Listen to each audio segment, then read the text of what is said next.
ಯುವ ಶಕ್ತಿಗೆ ಸ್ಫೂರ್ತಿಯು ನಿನ್ನ ಆದರ್ಶ.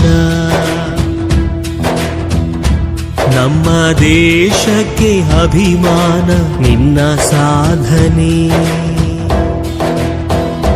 ಯುವ ಶಕ್ತಿಗೆ ಸ್ಫೂರ್ತಿಯು ನಿನ್ನ ಆದರ್ಶ.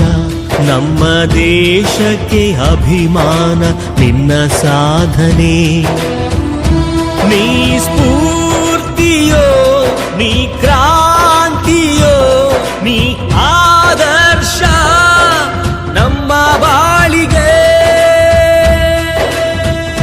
ಸ್ವಾಮಿ ವಿವೇಕಾನಂದ, ಸ್ವಾಮಿ ವಿವೇಕಾನಂದ, ಸ್ವಾಮಿ ವಿವೇಕಾನಂದ, ಸ್ವಾಮಿ ವಿವೇಕಾನಂದ.